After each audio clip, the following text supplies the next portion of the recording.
Oi pessoal, tudo bom? Eu sou o Paulo, sou psicólogo, trabalho com abordagem psicanalítica, tá? E o primeiro vídeo de hoje, que é esse daqui, vai falar justamente então sobre qual que é a principal diferença, né, entre a relação que a gente estabelece com o nosso psicólogo e as demais relações do cotidiano, familiares, esposa, amigos, né?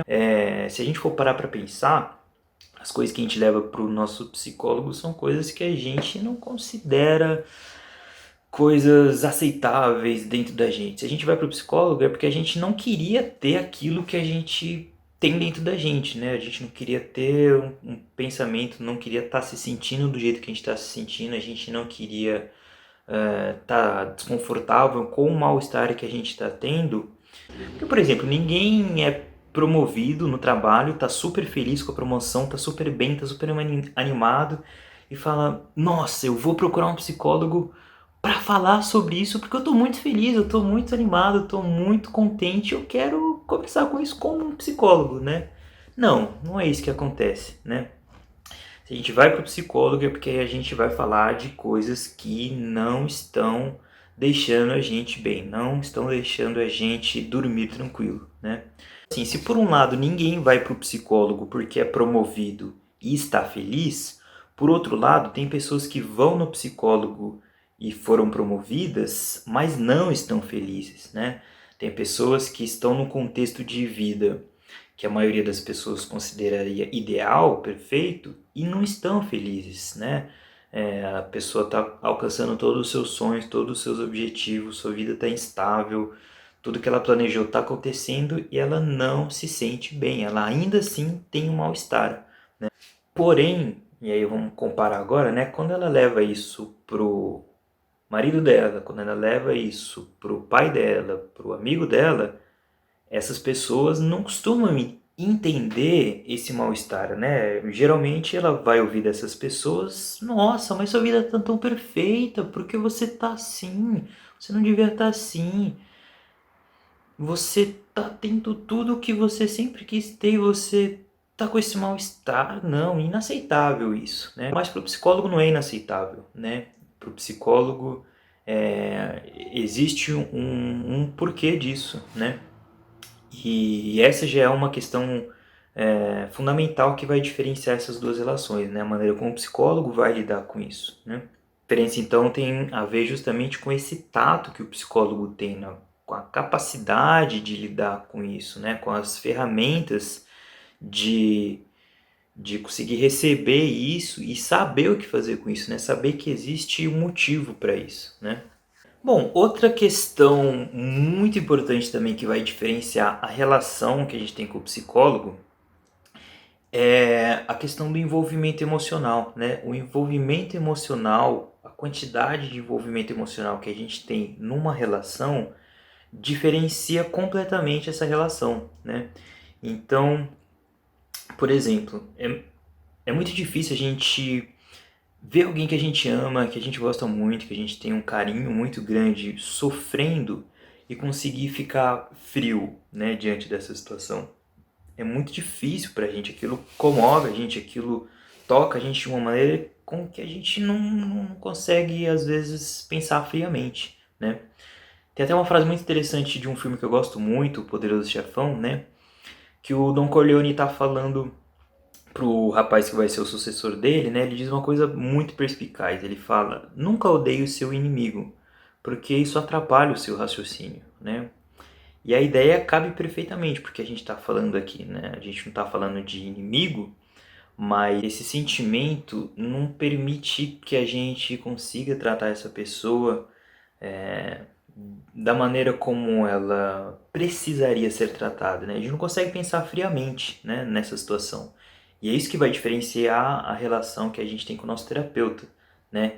Ele é uma pessoa que, ao mesmo tempo que ele é muito próximo da gente, ele também é uma pessoa muito distante, porque ele consegue ver o que está acontecendo com você sem se envolver demasiadamente naquilo e perder o raciocínio frio, o raciocínio é, daquilo que deve ser feito no tratamento, né? Então isso muda muito esses dois tipos de relação, né? Bom, isso que a gente falou até agora, né, faz o gancho com a questão que eu acredito ser fundamental, a principal diferença da relação terapêutica para as outras relações, que é justamente o fato de que o seu terapeuta, e aqui eu abro um parênteses, principalmente da abordagem psicanalítica, ele é treinado, ele estuda, ele faz análise justamente para conseguir ter essa percepção daquilo que o paciente causa nele, do sentimento que ele transfere para ele, o que é aquilo que é dele que ele joga pro psicólogo, né? E não só conseguir perceber, não só conseguir sentir isso, mas também conseguir não se afetar por isso e usar isso a favor do paciente, conseguir devolver isso para o paciente, conseguir fazer com que isso retorne para o paciente de uma forma que seja produtiva, né? Que leve a uma transformação disso no paciente, né? Então, por exemplo, um paciente que causa um sentimento de indignação no psicólogo, essa indignação que esse paciente transfere para o psicólogo, na verdade, é um padrão de comportamento dessa pessoa que ela está fazendo isso e está gerando esse sentimento para todas as pessoas que estão em volta dela, entende? E o psicólogo consegue perceber isso e trabalhar com isso. Mas as pessoas que estão em volta dela, elas são afetadas por essa transferência e elas são tomadas por essa transferência, elas não conseguem ter essa maleabilidade, né? Elas não têm as ferramentas, elas não têm o treinamento, elas não têm a experiência para conseguir pegar isso que é transferido para elas e perceber que é da outra pessoa e não é dela. E depois que perceber, usar isso, né? Então, isso é o que diferencia principalmente uma relação terapêutica por uma relação normal, né?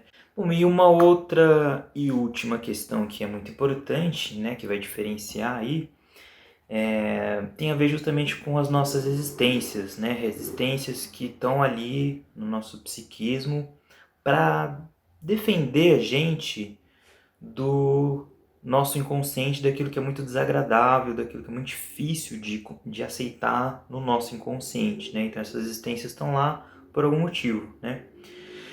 E assim, familiares, amigos dessas pessoas, elas não têm habilidade para lidar com as nossas resistências, né? Geralmente essas pessoas, elas tentam bater muito de frente com essa nossa resistência e isso não é produtivo, né? Isso não produz um efeito transformador na gente, né?